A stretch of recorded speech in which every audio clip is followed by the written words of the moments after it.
नमस्कार दोस्तों, स्वागत है आप लोगों का इस वीडियो में। दोस्तों, इस वीडियो में हम दक्षता अभ्यास 10 को देखेंगे। इससे पूर्व वीडियो में इससे पूर्व की एक्सरसाइज जो थ्योरी पोर्शन को देख लिया हमने। यदि आप लोगों ने उन वीडियोज को नहीं देखा तो जाकर देख लीजिएगा। तो चलिए फिलहाल शुरू करते हैं। इस वीडियो में हम दक्षता अभ्यास 10 के पहले क्वेश्चन में कहा गया है निम्नांकित नाम से चतुर्भुज ABCD की रचना कीजिए। यहाँ पर आपको 3 पार्ट दिए गए हैं पहले क्वेश्चन में। तो पहले पार्ट में कहा गया है AB बराबर 2.5 सेंटीमीटर, BC बराबर 7.5 सेंटीमीटर, 7.5 सेंटीमीटर, CD बराबर 10 सेंटीमीटर और DA बराबर 7.5 सेंटीमीटर। इसी प्रकार BD बराबर 6.5 सेंटीमीटर आपको दिया गया है। ये देखिए, जो आप लोगों को दिया गया था डाटा मैंने यहाँ पर उतार लिया है। AB बराबर 2.5 सेंटीमीटर। तो सबसे पहले आधार AB मैंने यहाँ पर 2.5 सेंटीमीटर खींच लिया है। यदि आपको देखना है तो मैं यहाँ पर आपको नाप कर दिखा देता हूँ। ये देखिए 2.5 सेंटीमीटर ही है आप लोगों का, ठीक है। अब उसके पश्चात BC आपको बताया गया है कि BC कितना है, 7.5 सेंटीमीटर। तो B रहा, C यहीं कहीं पर होगा। तो 7.5 सेंटीमीटर में पतली प्रकार की सहायता से फुलफिल करके आपको दिखा देता हूँ। तो यहाँ पर आप देखिए मैंने यहाँ पर रखा 0 पर। ये देखिए 7.5 सेंटीमीटर, तो 7.5 सेंटीमीटर की दूरी मैंने इसमें फुलफिल कर ली। थोड़ा सा और बढ़ाएंगे तो ये देखिए 7.5 सेंटीमीटर की दूरी मैंने फुलफिल की। और यहाँ से B पर रखेंगे और C यहाँ पर कहीं पर होगा। अब मैंने यहाँ पर एक चाप लगा दिया। CD दिया गया है तो CD अभी आपको पता नहीं, C यहाँ पर है, D यहाँ पर है। तो C अभी चिन्हित कर लेते हैं सबसे पहले।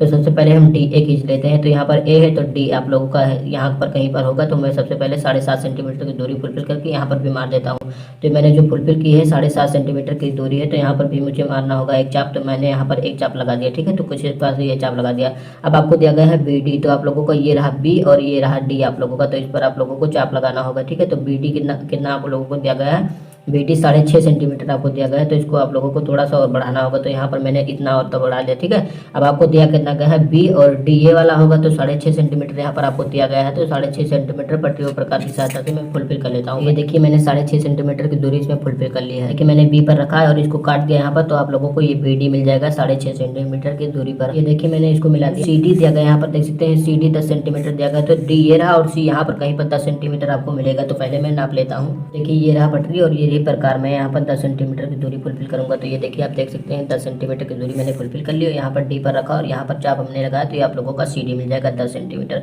तो मैं इसको मिला देता हूँ। देखिए कुछ इस प्रकार से आप लोगों की आकृति बनकर तैयार होगी। है यहाँ पर आप लोगों की ये दूरी लिख देता हूँ। ये 7.5 सेंटीमीटर है, ये भी 7.5 सेंटीमीटर आपको दिया गया था, ठीक है। ये 10 सेंटीमीटर, ये 4 सेंटीमीटर, ये 2.5 सेंटीमीटर, ये C, ये D, ये A, ये B। तो इस प्रकार से आप लोगों को जो दिया गया था बिंदु है उसको लेकर मैंने चतुर्भुज बनाकर आपको दिखा दिया। देखिए दूसरे पोर्शन में आपको कहा गया है, यहाँ पर देख सकते हैं दूसरे में AB बराबर 4 सेंटीमीटर, BC बराबर 3 सेंटीमीटर, CD 6 सेंटीमीटर और B बराबर आप लोगों को एंगल दिया गया है 135 और C बराबर 60 अंश आपको दिया गया है। तो आइए देख लेते हैं, इसको भी हम खींचेंगे। तो यहाँ पर देखिए आधार मैंने AB खींच लिया है, 4 सेंटीमीटर आपको बताया गया है। तो 4 सेंटीमीटर की दूरी हमने यहाँ पर ले ली है, आप देख सकते हैं। इसी प्रकार B पर 135 अंश का कोण बन रहा है। तो यहाँ पर मैंने बनाया है, आपको दिखा देता हूँ 135 अंश का कोण है अथवा नहीं। तो यहाँ पर आप देख सकते हैं 135 अंश का कोण।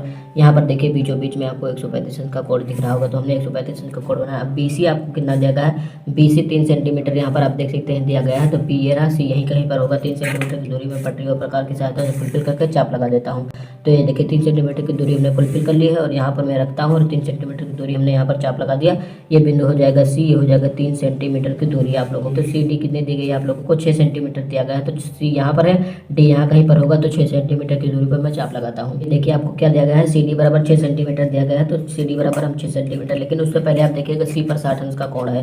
तो C ये रहा बिंदु, इस पर मैं 60 अंश का कोण आपको दिखा देता हूँ कैसे बनाया जाएगा। तो ये देखिए 60 अंश का कोण मैंने यहाँ पर बना दिया है। तो ये रहा आप लोगों को 60 अंश का कोण, यहाँ पर आप देख सकते हैं 60 अंश के कोण को मैंने यहाँ पर बना दिया है। मैं 6 सेंटीमीटर इसमें फुलफिल करूँगा। तो देखिए ये 6 सेंटीमीटर मैंने फुलफिल किया और यहाँ से C पर रखूँगा और यहाँ पर चाप लगा दूंगा। D पर आपको काटता हुआ दिखाई देगा। तो ये कट गया है। तो यहाँ पर मैं मिला देता हूँ। ये बिंदु आप लोगों को क्या हो जाएगा, D हो जाएगा। तो A और D को भी मैं मिला देता हूँ। तो मैंने AD मिला दिया। ये आप लोगों का यही चतुर्भुज हो जाएगा जो आप लोगों को कहा गया था कि चतुर्भुज बनाइए। तो ये आप लोगों का चतुर्भुज होगा। ये दूरी आपको 6 सेंटीमीटर दी गई है और ये दूरी आप लोगों को कितना दिया गया है, 4 सेंटीमीटर के करीब दिया गया है, 3 सेंटीमीटर के करीब दिया गया है। ये वाली दूरी आपको पूछा भी नहीं गया है, आप चाहें तो नाप सकते हैं, ठीक है। तीसरे पार्ट में कहा गया है BC बराबर 4 सेंटीमीटर, C बराबर 120 अंश, CD बराबर 5 सेंटीमीटर, BDA मतलब एंगल D बराबर आपको 26 अंश दिया गया है, A बराबर 64 अंश दिया गया है। तो आइए इसको भी हम ड्रा कर लेते हैं। यहाँ पर देखेंगे D, A और C दिया गया है, लेकिन आपको B एंगल का पता नहीं। तो B कैसे ज्ञात करेंगे, आपको पता है angle A plus angle B और प्लस का एंगल C और प्लस का एंगल D कितना होता है, ये 360 अंश के बराबर होता है ना, चतुर्भुज के चारों कोणों का मान। तो अब यहाँ से आप ज्ञात कर सकते हैं। A बराबर आपको 64 अंश दिया गया है, तो इसको लिखिए। प्लस B बराबर आपको कितना दिया गया है, नहीं दिया गया है, इसी को ज्ञात करना है। C बराबर 120 अंश दे दिया गया है और प्लस D बराबर आप देख सकते हैं 26 अंश दे दिया गया है। बराबर होगा 360 अंश के सबको जोड़ लेना होगा। तो एंगल बी हो जाएगा और प्लस का इसको जोड़ेंगे तो कितना मिल जाएगा, 20 26 46 हो जाएगा और इसको जोड़ेंगे तो 200 हो जाएगा 10 आप लोगों का लगभग आ जाएगा, बराबर हो जाएगा 360 अंश के। तो एंगल बी आपको कितना मिल जाएगा 360, ये उधर जाएगा तो माइनस में हो जाएगा 210, तो ये बराबर हो जाएगा एंगल बी के कितना आ जाएगा आप लोगों का 150 अंश। तो एंगल बी आपको 150 अंश मिल गया। तो ये जो एंगल है यहाँ पर बी, इसको मैं 150 अंश का बना देता हूँ। ये देख सकते हैं आप, यहाँ पर मैंने 150 अंश का कोण बना दिया है। आप दिखाना हो आपको तो यहाँ पर आप देख सकते हैं कि 150 अंश का कोण आप लोगों को यहाँ पर दिख रहा होगा। ये देखिए, अब देखिए बीस ये सी रहा, यहाँ पर कहीं पर डी होगा आप लोगों का। तो सी डी की लंबाई कितना दिया गया है आप देख सकते हैं, यहाँ पर सी डी की लंबाई 5 सेंटीमीटर दी गई है। तो 5 सेंटीमीटर की दूरी मैं पट्टी में भरूंगा। तो यहाँ पर देखिए 5 सेंटीमीटर की दूरी एक से रखूंगा, 5 सेंटीमीटर की दूरी मैंने यहाँ पर फुलफिल किया और यहाँ पर सी पर रखकर यहाँ पर डी मार दूंगा चाप। तो यहाँ पर आप लोगों को कौन सा बिंदु मिल जाएगा, यहाँ पर आपको बिंदु मिल जाएगा डी। दूरी कितनी होगी 5 सेंटीमीटर, आपको ये दूरी मिल जाएगी। ये आप लोग आगे देखिएगा, यहाँ पर 150 अंश का कोण बना दिया, 120 यहाँ पर बना दिया, यहाँ पर हमने 26 अंश का कोण बनाया है। तो यहाँ पर मैं लिख देता हूँ 26 अंश। तो ये 26 अंश का कोण बना दिया। यहाँ पर आप लोगों का बिंदु ए है, यहाँ पर बिंदु आप लोगों का बी है। अब आप देख सकते हैं 26 अंश का कोण ये बना दिया है। यहाँ पर आप लोगों को ए पर 64 अंश का कोण दिया गया था, तो इसको आप नापेंगे तो आपको 64 अंश लगभग मिल जाएगा। ठीक है, तो ये 64 अंश आप लोगों को ये कुछ इस प्रकार से मिल रहा होगा। तो देखिएगा ये 64 मिल रहा है आप लोगों का। ठीक है, तो इस प्रकार से ये चतुर्भुज की रचना आप लोगों ने कर ली है। अब देखते हैं अगले को। एक दूसरे क्वेश्चन में कहा गया है एक वर्ग एबीसीडी की रचना कीजिए जिसकी भुजाएं 4 सेंटीमीटर हो, एसी को नापिए। आपको पता है वर्ग की चारों भुजाएं बराबर होती हैं। तो 4 सेंटीमीटर एक भुजा दी गई है, तो चारों भुजाएं 4 सेंटीमीटर की होंगी। अतः एक वर्ग बनाने के लिए काफ़ी जानकारी दी गई है और प्रत्येक कोण 90 अंश का होता है। तो 90 अंश का कोण तो हम प्रकार चाँदे की सहायता से बना ही लेंगे। तो ये देखिए हमने आधार यहाँ पर बना दिया है 4 सेंटीमीटर का। तो 4 सेंटीमीटर का यहाँ पर आप लोग आधार बना लीजिएगा। तो ये देखिए 4 सेंटीमीटर एग्जैक्टली मैंने नापा है और यहाँ पर 90 अंश का कोण बनेगा क्योंकि वर्ग के चारों कोण में सम कोण होते हैं। तो यहाँ 4 सेंटीमीटर एक भुजा दी गई है, तो पटरी प्रकार की सहायता से 4 सेंटीमीटर का हम चाप लगा देंगे सब जगह पर। ये हो जाएगा 4 सेंटीमीटर का, ये 4 हमने फुलफिल किया। तो यहाँ से बी से मैं यहाँ पर एक चाप लगा दूंगा, ये यहाँ पर काट रहा होगा और ए से एक चाप लगा दूंगा, यहाँ से काट रहा होगा। तो इसको दोनों को मैं मिला दूंगा बिंदु। तो इसको मैं मानता हूँ सी, इसको मानता हूँ डी। ये 4 सेंटीमीटर होगा आप लोगों का, ये भी 4 सेंटीमीटर होगा आप लोगों का, ये भी 4 सेंटीमीटर होगा, ये भी 4 सेंटीमीटर। ये जो कोण आप लोगों के होंगे प्रत्येक ये 90 अंश के होंगे। अतः यह वर्ग जो आप लोगों को कहा गया था ये भी दोनों कोण 90 अंश के होंगे। तो इस प्रकार ये आप लोगों का वर्ग बनकर तैयार हो गया। लोगों को आगे क्या कहा गया है, इसी क्वेश्चन में आगे कहा गया है कि आप एसी को नापिए। तो एसी को नापेंगे तो 5.6 सेंटीमीटर आपको मिलेगा। कि एक आयत एबीसीडी बनाई जिसमें ए बी बराबर 4 सेंटीमीटर, ए सी बराबर 6 सेंटीमीटर हो। ए डी नापिए, क्योंकि आपको पता है आयत के आमने सामने की भुजाएं बराबर होती है, प्रत्येक कोण 90 अंश का होता है। तो यहाँ पर 2 भुजाएं दे दी गई हैं, तो हम आयत बना सकते हैं। तो आइए बना लेते हैं आयत। देखिए जो आपको दिया गया था यहाँ पर एंगल ए हमने कितना बनाया है 90 अंश, ये भी हमने भी 90 अंश बनाया है क्योंकि आयत के चारों कोण 90 अंश के होते हैं। तो यहाँ पर मैंने 90 अंश का कोण बना दिया। ये देख सकते हैं आप लोग, यहाँ पर ऊपर पे देखिए 90 अंश का कोण है। ये बी भी देख लीजिएगा, बी भी आप लोगों का 90 अंश का कोण है।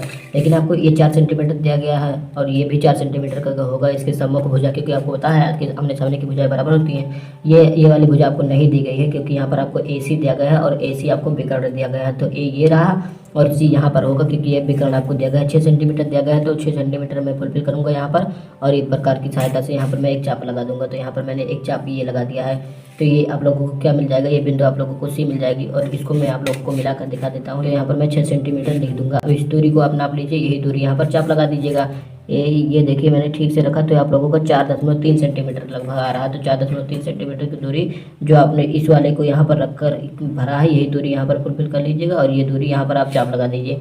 तो यहाँ से मैंने यहाँ पर एक चाप लगा दिया। ये चाप आप लोगों का जो मिला है ये आप लोगों का डी भुजा हो जाएगी और इसको सी डी को भी आप लोग मिला दीजिएगा। ये वाली 4 सेंटीमीटर आप लोगों को मिल जाएगी और ये 4.2 सेंटीमीटर नापा था हमने, 4.3 सेंटीमीटर लगभग। तो 4.3 सेंटीमीटर ये होगा, 4.3 सेंटीमीटर ही ये भी होगा आप लोगों का और विकर्ण आपको 6 सेंटीमीटर दिया गया है। तो इस प्रकार से यह एक आयत आप लोगों का तैयार हो जाएगा। ये भुजा आपको एडी कहा है नापिए, तो एडी को मैं नाप लेता हूँ। यहाँ पर एडी को आप लोग नाप लीजिएगा, लेकिन 3.5 सेंटीमीटर आया तो ये भी 3.5 सेंटीमीटर आप लोगों को दिखना चाहिए। तो ये देखिए 3.5 सेंटीमीटर ये भी है। तो मैं यहाँ पर लिख दूंगा कि एडी बराबर कितना मिल जाएगा आप लोगों को, एडी बराबर मिल जाएगा 3 कितना आया है 4.3 सेंटीमीटर। तो एडी बराबर मैं लिख देता हूँ 4.3 सेंटीमीटर। यही आप लोगों को पूछा गया था। आप देखिए चौथे क्वेश्चन में आपको कहा गया है कि समांतर चतुर्भुज एबीसीडी की रचना कीजिए जिसकी भुजाएं 5.8 सेंटीमीटर, 6.2 सेंटीमीटर तथा विकर्ण 7.3 सेंटीमीटर हो। दूसरा विकर्ण आपको माप कर लिखना है। तो देखिए जो आपको दिया गया है इसको मैं यहाँ पर उतार लेता हूँ। तो आपको भुजाएं दी गई हैं 5.8 सेंटीमीटर और 6.2 सेंटीमीटर, एक विकर्ण 7.3 सेंटीमीटर का आपको दिया गया है। तो देखिए जो आपको 5.8 सेंटीमीटर दिया गया है, इसको मैंने यहाँ पर आधार मान लिया। तो देखिए 5.8 सेंटीमीटर मैंने यहाँ पर एक खींचा है, तो ये देख सकते हैं 5.8 सेंटीमीटर का है ये। अब देखिए आपको कहा गया है दूसरी भुजा 6.2 सेंटीमीटर है, और आपको पता होना चाहिए कि समांतर चतुर्भुज की सम्मुख भुजाएं बराबर होती हैं। तो यहाँ पर मैं क्या करता हूँ, 6.2 सेंटीमीटर जो दूसरी भुजा आपको दी गई है यहाँ पर, उसको मैं क्या करता हूँ, ये दूसरी भुजा मानूंगा। तो 6.2 सेंटीमीटर की दूरी यहाँ पर मैं फुलफिल करता हूँ, कर लिया, और यहाँ से एक चाप यहाँ पर लगा दूंगा। तो एक चाप मैंने यहाँ पर लगा दिया। इसी प्रकार से ये वाली भुजा इसकी सम्मुख भुजा ये बराबर होंगी। तो यहाँ पर भी 6.2 सेंटीमीटर का एक चाप मैंने लगा दिया है, ठीक है। अब देखिए ये 5.8 सेंटीमीटर का है। अब यहाँ पर इस वाली दोनों भुजाओं को हम कैसे प्राप्त करेंगे, देखिएगा आपको एक विकर्ण दिया गया है यहाँ पर 7.3 सेंटीमीटर का। तो ये वाला विकर्ण आप मान लीजिए, चाहे ये वाला विकर्ण मान लीजिए, दोनों में से एक विकर्ण आप मानना पड़ेगा आपको। तो एक विकर्ण में क्या करता हूँ मैं, 7.3 सेंटीमीटर की दूरी यहाँ पर भरकर एक चाप लगा देता हूँ, और यहाँ से एक विकर्ण मैंने मान लिया BD वह विकर्ण है, तो उस पर BD को यहाँ पर मैं D लिखता हूँ, तो ये BD हो जाएगा। अब आप लोग इसको मिला दीजिएगा, BD दूरी आप लोगों ने फुलफिल किया था एक विकर्ण की 7.3, तो 7.3 सेंटीमीटर यहाँ पर आप फुलफिल कर दीजिएगा। अब देखिए आप लोगों की ये भुजा कितना है, 5.8 सेंटीमीटर। तो ये 5.8 सेंटीमीटर होगी, क्योंकि समांतर चतुर्भुज की सम्मुख भुजाएं बराबर होती हैं। अब ये देखिए मैं D से C पर एक 5.8 सेंटीमीटर की दूरी पर मार दूंगा एक चाप। तो यहाँ पर एक चाप मैंने लगाया, तो यहाँ पर इसका जो कटान बिंदु ये वाला है, तो इसको दोनों को मैं मिला देता हूँ। तो यहाँ पर देखिएगा इन दोनों को मैं इस प्रकार से यहाँ से मिला दूंगा, और इसी को मैं यहाँ पर इससे B से भी मिला दूंगा। तो B से मैंने इसको इस प्रकार से आप लोगों को देख लीजिए मिल गया, और ये वाली दूरी भी मैं यहाँ पर अब मिला दूंगा। तो इस प्रकार से आप लोगों को ये समांतर चतुर्भुज बनकर तैयार हो गया। 7.3 सेंटीमीटर है, और आप लोगों की ये दूरी कितनी होगी, ये दूरी जो आपको दिया गया है, कितना दिया गया है, 6.2 सेंटीमीटर ये भी होगा, और इसकी सम्मुख भुजा इसके बराबर यानी 6.2 सेंटीमीटर ये भी होगा। ये भुजा इसके बराबर होगी, यानी यहाँ पर 5.8 सेंटीमीटर आएगा। और ये वाला विकर्ण आप लोगों ने देखा, और दूसरे विकर्ण को आपको कहा गया है कि दूसरा विकर्ण आप माप कर बताइए कितनी सेंटीमीटर का है। तो आइए माप लेते हैं। और ये दूसरा विकर्ण कितना मिल रहा है आपको, 9.5 सेंटीमीटर का मिल रहा है। यहाँ पर देखिए ये अंतिम वाला आप देख रहे होंगे 9.5 सेंटीमीटर, मतलब 9.5 सेंटीमीटर। तो यहाँ पर लिखिएगा दूसरा विकर्ण मतलब A और D, A और ये वाला क्या है C है। तो AC कितना मिल जाएगा, AC बराबर आपको 9.5 सेंटीमीटर मिल रहा है। तो इस प्रकार ये हमने लिख दिया, और ये चतुर्भुज हमने बना दिया रचना द्वारा। आप देखिए अगले क्वेश्चन को। अब देखिए दोस्तों ये रहा 5वां क्वेश्चन। 5वें में आपको क्या कहा गया है, 5वें क्वेश्चन में कहा गया है आयत ABCD बनाइए, जबकि AB बराबर 5 सेंटीमीटर, AC बराबर 6 सेंटीमीटर, और एंगल BAD आपको मापना है। आपको माप कर बताना है कि एंगल BAD कितना होगा। यहाँ पर 5 सेंटीमीटर जो दिया गया था आप लोगों को, यहाँ पर हमने आधार मानकर इसको खींच दिया, ठीक है।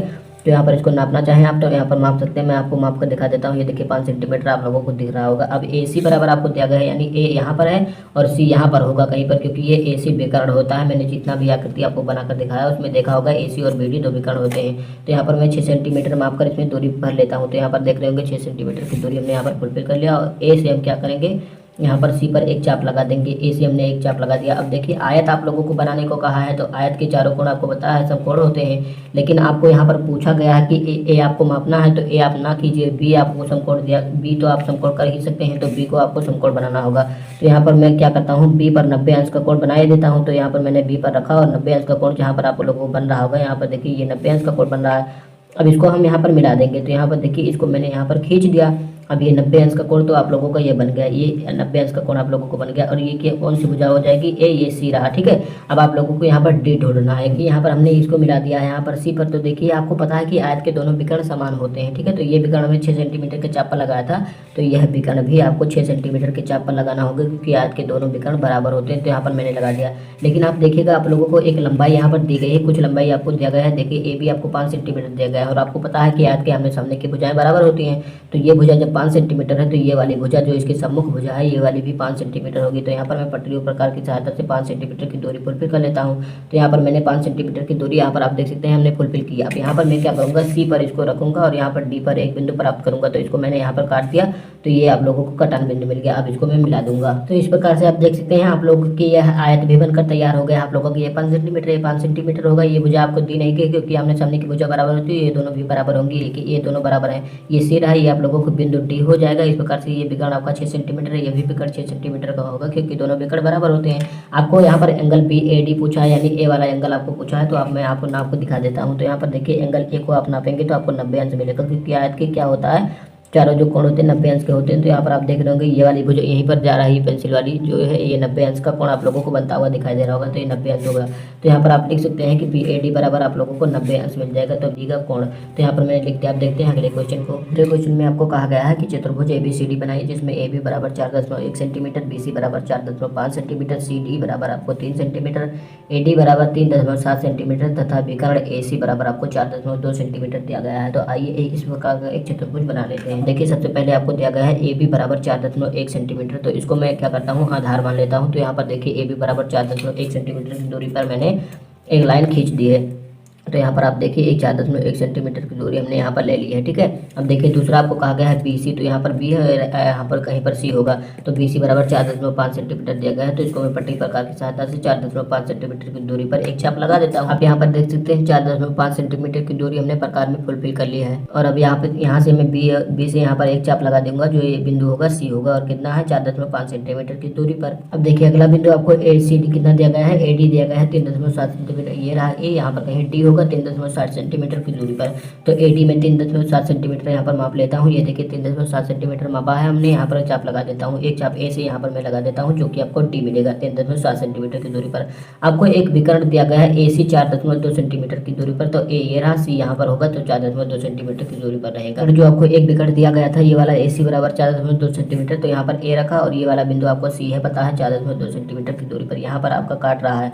तो जो काट रहा है इसको मैं मिला देता हूँ, विकर्ण ही है तो विकर्ण को मैं A और C को मिला देता हूँ यहाँ से। तो AC मैंने यहाँ पर मिला दिया, कितना होगा ये 4.2 सेंटीमीटर की दूरी पर होगा, 4 सेंटीमीटर आप लोगों को ये मिल जाएगा। अब आपको क्या कहा गया है यहाँ पर देखिएगा C, ये बिंदु आपको क्या मिला है, ये बिंदु आप लोगों का C है। और D बिंदु आपको क्या कहा गया है, CD की लंबाई आपको कितना देगा है 3 सेंटीमीटर। तो CD यहाँ पर C पर रखकर 3 सेंटीमीटर की दूरी पर एक चाप लगाऊंगा तो आपको CD भी मिल जाएगा। 3 सेंटीमीटर की दूरी फुलफिल की और यहाँ पर मैं C पर रखकर D पर एक चाप लगा दूंगा, यहाँ पर आपको D मिल जाएगा। तो ये आप लोगों को बिंदु जो मिला है ये D मिल गया आप लोगों को। ये जो कटान बिंदु है तो आप लोग A मिला सकते हैं, और ये 3 सेंटीमीटर आप लोगों को दिया गया है। और सारी दूरियां मैंने यहाँ पर अंकित कर दी है। आप लोगों को AD कितना दिया गया है, AD आपको पता है 3.7 सेंटीमीटर दिया गया है, तो 3.7 सेंटीमीटर हमने लिख लिया। इस प्रकार से यह चतुर्भुज की रचना हमने कर दी जो आप लोगों को बताया गया था। इसमें 17 में आपको कहा गया है एक बहुभुज के अंतःकोणों की माप 108 अंश है। अंतःकोण की माप 108 अंश है, तो भुजाओं की संख्या क्या होगी, 5 होगा, 6 होगा, 7 होगा, 8 होगा। हल करके दिखाया गया तो मैं यहीं से आपको समझा देता हूँ, ठीक है। तो देखिए आपको बताया गया है n भुजाओं वाले बहुभुज के अंतःकोणों का योगफल जो होता है 2n-4 और गुणे 90 अंश होता है, आपको बताया गया है, ठीक है। अथवा बहुभुज के अंतःकोणों का योग 360 अंश होता है। इस प्रकार से आपको बताया गया, ये फार्मूले हैं दोनों। बहुभुज बाह्य कोण का मान आपको बताया गया है कि 180 अंश तो होता है, 180 अंश आपको बताया गया था। तो इसमें से 108 जो आपको दिया गया है उसको घटा दें तो यहाँ पर आपको 72 अंश मिल गया। तो इस प्रकार से बहुभुज के भुजाओं की संख्या कितनी हो जाएगी, एक 360 अंश टोटल कोण होता है और उसमें एक कोण आपको 72 अंश मिल गया है। तो यहाँ पर 72 अंश बाह्य कोण से विभाजित कर दिया, तो इस प्रकार से आप लोगों को 5 मिल गया। तो यहाँ पर भुजाओं की संख्या कितनी हो जाएगी, जो आपको विकल्प नंबर 1 दिया गया है यही इसका सही हो जाएगा। और इसी के साथ आप लोगों की एक्सरसाइज दक्षता अभ्यास 10 कंप्लीट होती है। अगर वीडियो आपको अच्छा लगा तो वीडियो को लाइक, शेयर और चैनल को सब्सक्राइब करना ना भूलिएगा। धन्यवाद, मिलते हैं अगले वीडियो में।